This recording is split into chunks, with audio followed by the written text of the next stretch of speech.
So there was a bar mitzvah, and people brought gifts. And there were a bunch of cards with checks. And the parents were running around at the bar mitzvah. They didn't know what to do with the envelopes full of money and checks. So the rabbi was standing there. They figured, rabbi is a trustworthy person. So they said, Rabbi, can you hold on to our son's bar mitzvah checks? He said, sure, no problem. After the bar mitzvah, they couldn't find the checks. And they were they felt very awkward that maybe the rabbi pocketed it. And they didn't want to ask him because they felt it was rude. Like a week later, the father saw the rabbi walking down the street. And he says, hey, how are you doing? And the father's sort of acting awkward. So the rabbi says, is there something wrong? He says, listen, Rabbi, we don't want to say, we don't suspect you or anything. But we handed you all the money, all the checks, and we can't find them. And the rabbi says to the father, let me ask you, you're a bar mitzvah boy. He puts on tefillin every day? He says, of course. He says, I put the checks in the tefillin bag. Okay. I don't know if that's funny or it's tragic or kind of tragic. Okay. Yeah. All right. Yeah. Gallows humor. Yeah. Bitte gelachte. So this week's Parshas V'eschanan, we have Shema, and in the Shema v'yohavta, we have the mitzvah. Actually, I should say properly 2 mitzvahs. In fact, that's the whole point of this class, is 2 mitzvahs.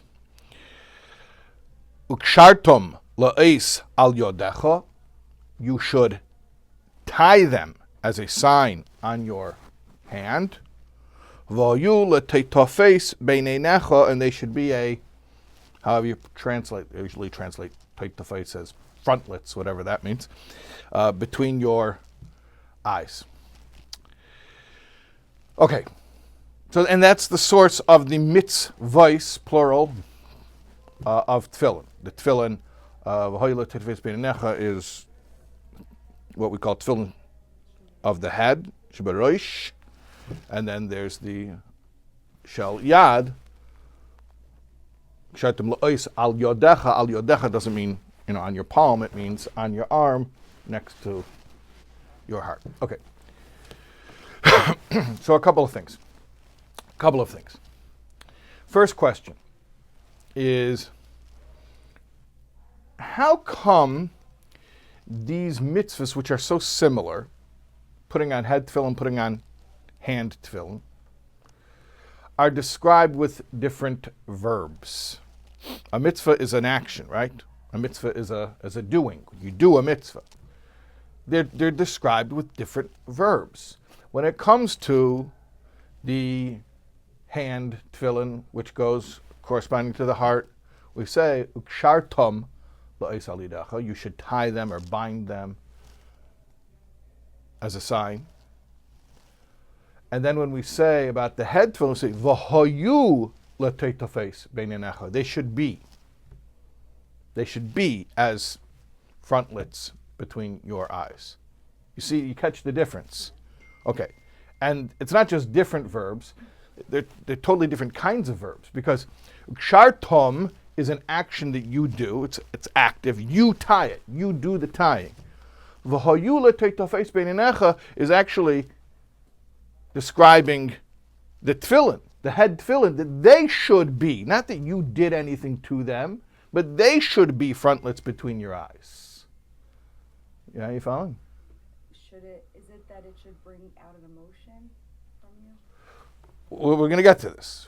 But first, try to understand the difference in the way that the wording of the pasuk describes these 2 mitzvahs. Because seemingly they're very similar, and you would think you'd find one verb that would describe both, that would say, whatever, fill in the blank, the tefillin on the head, and same verb, the tefillin on the hand. Okay. Isn't it different actions, though, the way you put them on? You're saying because technically the way you put one is, one is like this and one's like this. Yeah, but ultimately, they're pretty similar things. You're putting them on. In English, we don't use two. We'd ask somebody, "Did you put on tefillin?" We don't use two different actions. We don't even break it up. We don't even say, "Did you tie on the hand tefillin, and did you allow the head tefillin to be on your head?" Like we don't do that. We don't talk that way. And yet, it seems that the tefillin should cause something. That's what it sounds like. So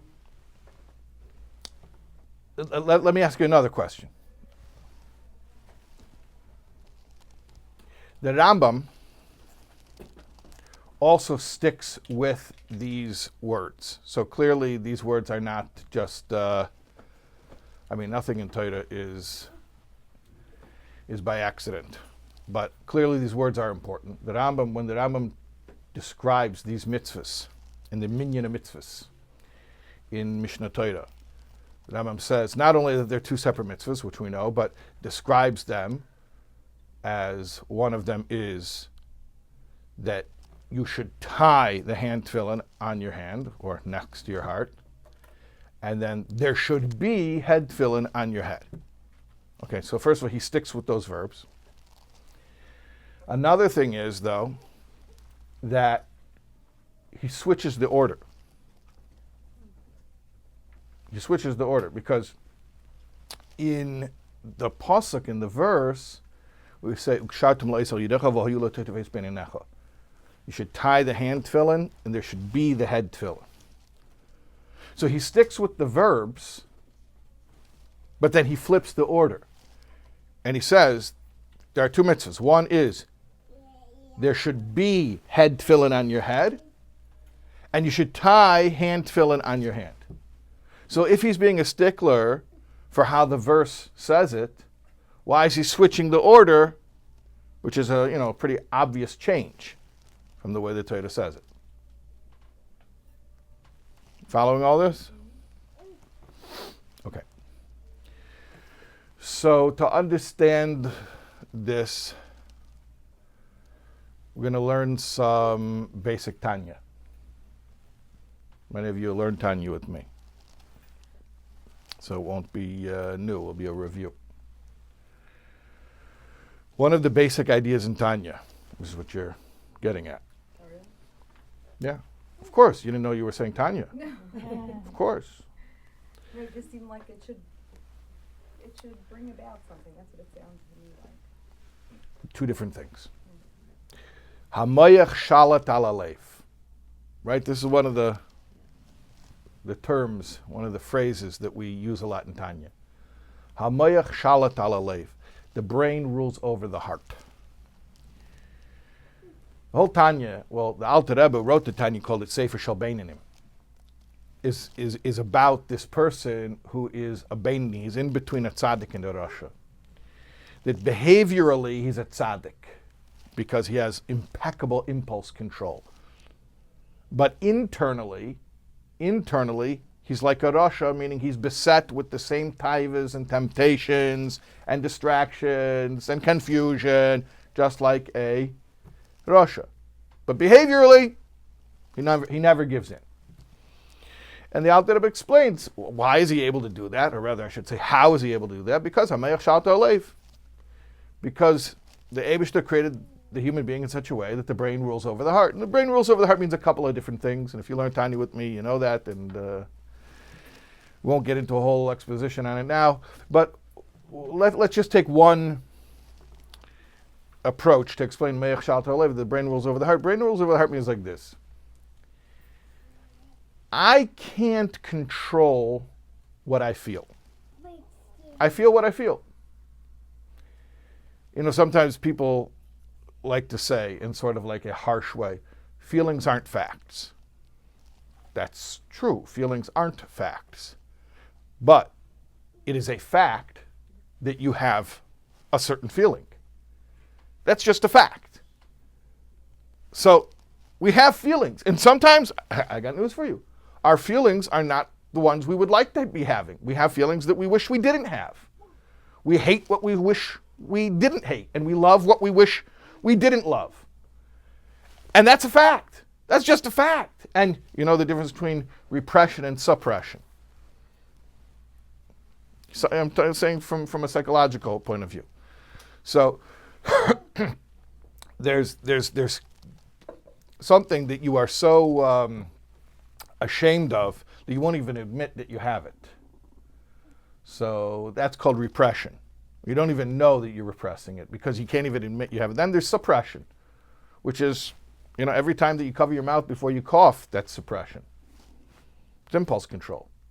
So you're making a conscious choice that, hey, you know what? It's okay that I have this impulse, but I'm going to choose how I express or don't express this impulse. So we have all types of feelings. And unless you're a tzaddik, it's pretty much par for the course that a lot of your feelings are going to be feelings that are not al pi Torah. They're just not holy. They're not wholesome. They're not things that you wish you had, but you do. You do have them. That's what it is. That's life. See, a tzaddik, dafka tzaddikim libam b'reshusam. Dafka tzaddikim, their heart is under their control. They can choose to only love what's worthy of love. But if you're not a tzaddik, what's a tzaddik? A tzaddik is like David HaMelech, who said, "V'libi cholol b'kirbi," my heart is dead within me. My heart means the temptations, the desires, the lusts of the heart. And the Gemara tells us, "Ki harga b'tainis," he killed it with fasting. He did a whole program of how to rid himself, not just of on a behavioral level of anything undesirable, but even on an emotional level, that his emotions should be completely pristine. Okay? And that's called a tzaddik. But anyone else, you're going to have certain emotions that you wish you didn't have. So what do you do about it? Well, to a certain extent, you accept it. You accept, it's interesting. I was talking to the professor who taught the most popular course of all time in Harvard. He's an Israeli guy, originally Israeli, named Tal Ben Shachar. And he wrote a whole book, he wrote many books actually, on happiness. And he specialized in the study, the academic study of happiness. And he taught a course at Harvard on happiness. So somebody arranged that I should speak with him about Tanya and its intersection with what current secular studies about happiness have to say on the subject. And so we had a very nice discussion. It's actually, I should get that video. It's not on Soul Words. I'm not even sure where the video ended up. But it was a very interesting Zoom discussion that we had a few months ago during, when we still didn't have live classes. So must maybe half a year ago. I'm not sure. But anyways, so one of the things we're discussing is he said that part of happiness is to accept that you are going to feel unhappy. Like, he didn't use these words, but sometimes I've heard people formulate it as being comfortable with being uncomfortable. And that's definitely true. And even in a moral context, Tanya would advise us to be tolerant of your own moral failings on an emotional level. That's very important. And it's very important. I'm saying on an emotional level. If you have a feeling that is against Torah, be tolerant of that, because that is the human condition. Do not condemn yourself for that. That is how God made you. In fact, I could even go further and say, celebrate the fact that when you have an unwholesome desire, you are actually being given the opportunity to be mekayem a mitzvah, to perform a commandment, which is v'lo sasuru achor levavchem v'achar einechem asher tam zeinu machareim. We say it in the Shema, that do not stray after your eyes and your heart, that you go lusting after. So like the Tanya explains in chapter 27, tzaddikim can't even do that mitzvah because they don't have the temptation in the first place. But if you're tempted by something that's forbidden by Torah, and then you catch yourself and say, no, I'm not going to do it, I'm not even going to fantasize about it, so that's important because thought is also a behavior. albeit one that we engage in our own heads. But I'm not going to do it. I'm not going to fantasize about it. I accept the fact that I was attracted to it. That's out of my hands. I don't control my feelings. But I'm rejecting it on a behavioral level, even the behavior called willful thinking, which is an important point. So Tal Ben Shachar was saying part of happiness is being tolerant of the fact that a human being is going to inevitably experience a gamut of emotions. And the Tanya is saying essentially the same thing. Even the Chiddush is even in a moral context. There could be a moral person, meaning a person who wants to do the right thing and believes in the divinity of Torah and that every mitzvah that Torah gives us is Hashem telling us how to live our lives. So obviously, fulfilling the entire Torah is incredibly important to this person, and yet at the same time, you might call it a paradox. I don't think it's even paradoxical once you understand it properly, that as much as I realize how much I want to fulfill every mitzvah, I'm totally tolerant of the fact that on an emotional level, again, I'm going to stress the term emotional level, on an emotional level, inevitably I will have emotions that run counter to what Torah wants me to do. And it's okay. Why? Because the brain rules the heart. So I don't have to try to accomplish this impossible goal of ridding my heart of any temptation. I'm not going to become a tzaddik. I'm not going to become David HaMelech. But what I can do, and I must do, this is the important part, I must do, what I am obligated to do, is to monitor the feelings of my heart and on an intellectual level, on a conscious level, be a chooser. Choose which desires I'm going to give space to. You know, there's a famous story about a Jew went to the Mezritcha Maggid, and he says he has problems with stray thoughts, distracting thoughts, unwholesome thoughts. And he wants advice how to deal with it. So the Maggid said, go to my Talmud Reb Zev, who lives in Zhitomer. So this Jew had never been to Zhitomer, had never met Reb Zev, but he was told by the Maggid to go to Zhitomer and find Reb Zev. So he went, and they didn't have addresses at that time. He just sort of described the house. And eventually people showed him where it was. It was Erev Shabbos. He arrived in town Erev Shabbos, Friday afternoon before sundown. So he's looking around. He doesn't know anyone in Zhitomer. And the only house, the only address he knows, quote unquote address, is this Reb Zev, who he's never met. But he was sent by Reb Zev's own Rebbe, so he figures that's good enough credentials. So he finds the house Erev Shabbos, getting close to Shabbos, and he's knocking on the door, and nobody's answering. He knocks some more, and nobody's answering. He knocks some more, and nobody's answering. So he hears people inside the house. I mean, you ever heard a Jewish house out of Shabbos? There's hustle and bustle. He knows there's people inside, but he can't get anyone to answer the door. He keeps knocking and knocking and knocking. It's getting close to Shabbos. He realizes he's got his pekelach, he's got his packages. He can't just. He's got to go somewhere. He got to go before sundown. He's got to put his stuff away. Can't carry on Shabbos. So eventually, it's getting so close to sundown. He's pounding on the door. Nobody's answering. He just grabs his stuff and he goes to shul and he puts his stuff down in shul and he sleeps in shul like with the other, homeless people. So after Shabbos, somebody comes over to him and introduces himself. He says, "Oh, you're a guest in our town. Yeah, come to my house. My name is Reb Zev." He says, "Zev, you should tell me." He realizes this is the guy. So he takes him to his house and he makes havdalah for him and they have Malav Malka and they talk and it's very nice. It's very, very pleasant. And after a while, though, this guy is like, so it's bothering him. Like, here's all this hospitality here Saturday night, but Friday afternoon when I needed it, you ignored me. So finally, he just says it. It's the elephant in the room. So he just says, "Listen, your Rebbe, the Maggid, sent me to you to learn how to handle stray thoughts. You were supposed to teach me how to handle my stray thoughts, and I came to town. I didn't know anyone else." And you didn't answer the door. And I heard you Friday afternoon. I heard you running around inside the house. I heard there's people in the house, and you didn't answer. And it basically made me homeless for Shabbos. I had to sleep in the shul. And you were supposed to teach me how to deal with stray thoughts. So Reb Zev says to this guy, "How to deal with stray thoughts? That was the first thing I taught you when you arrived in Zhitomer. Just because there's a knock at the door doesn't mean that I have to open it. That was the first lesson. Just because there's a knock at the door doesn't mean you have to open it. You want to know how to control stray thoughts? That's your answer. Let's break it down. In other words,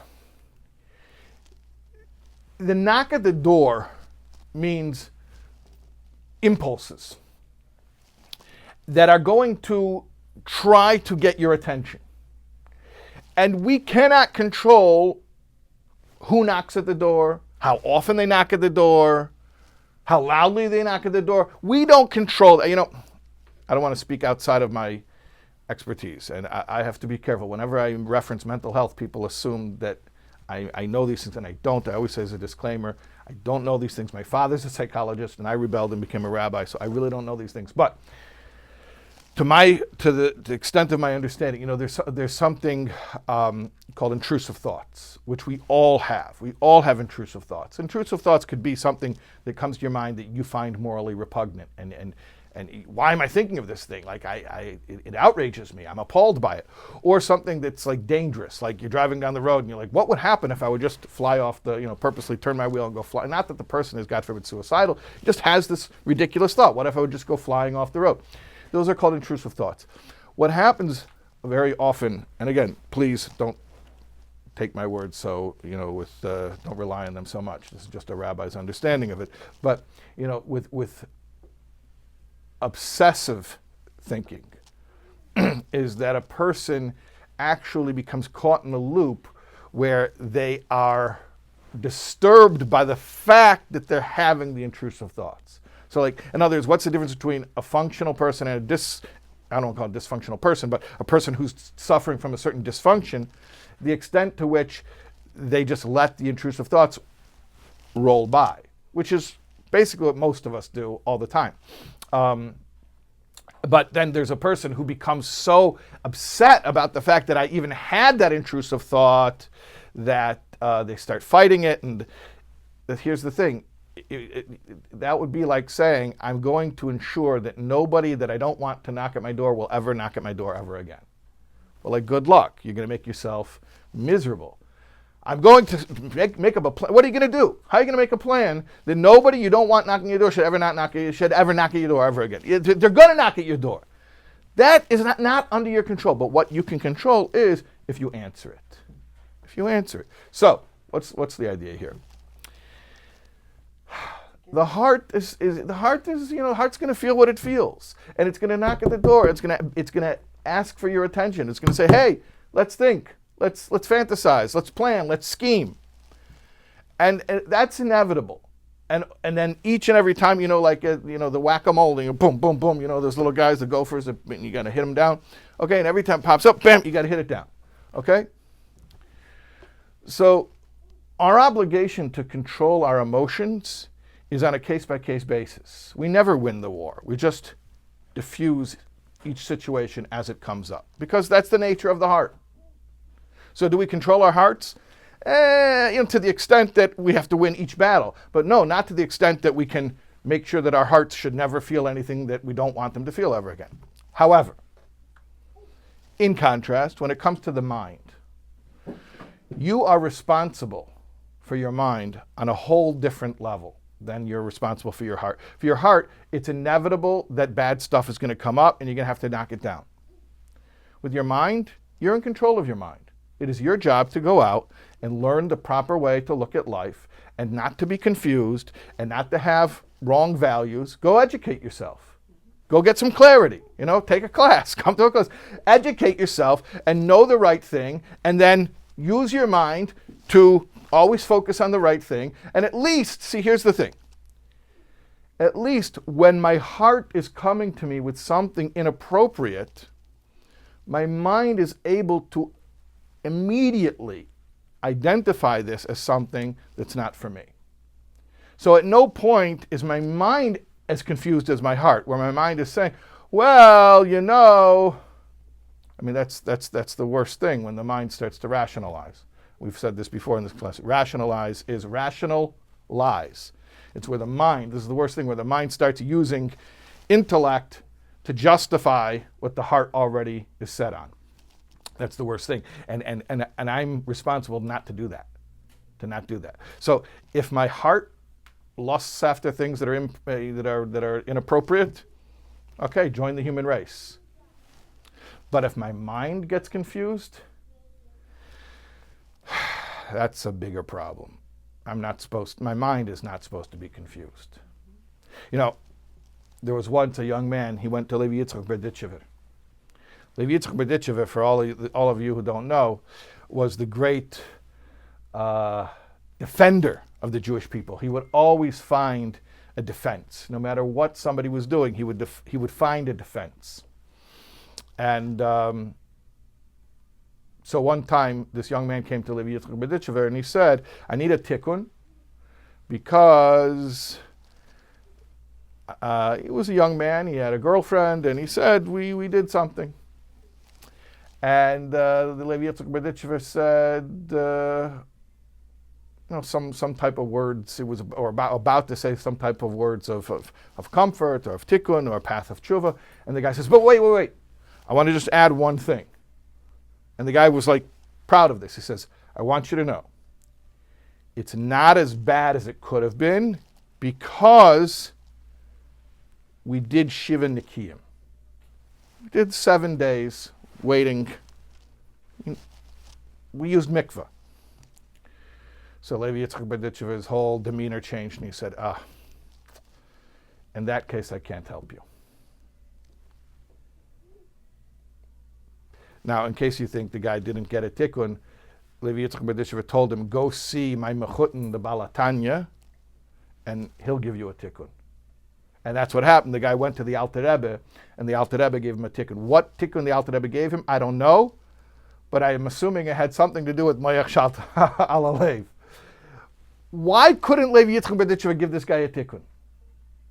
In other words, when he told him, I did an Aveda, Levi Yitzchak Berditchever was ready to find a way to fix it. But then he says, well, it's not as bad as you think it is. And no, actually it's worse. Because if you told me that your heart, they call it a crime of passion, right? That your heart just got carried away. All right, you're not supposed to let your heart take you to the point where you actually do something. I mean, it's a sin. A sin is a sin. But I can find there's a way to deal with that, because at the end of the day, what did the heart do other than what hearts do? It just went too far. It got to the point where it got you to do something you shouldn't do.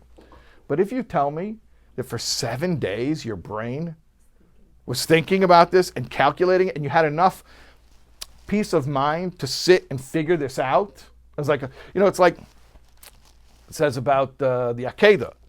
Why did Hashem tell Avram to take Yitzchak to a mountain that was 3 days away? Why not just do it right there? Why? So that nobody should be able to say that he was so confused, he was so in shock that he just did it when he heard it. No, 3 days, cooling off period. Meaning he had 3 days to sort of think this thing through and say, like, what? This is what I'm doing? In this case, it was 7 days. All right. So here's the deal. The whole point of Tefilin, and it says this in Shulchan Aruch.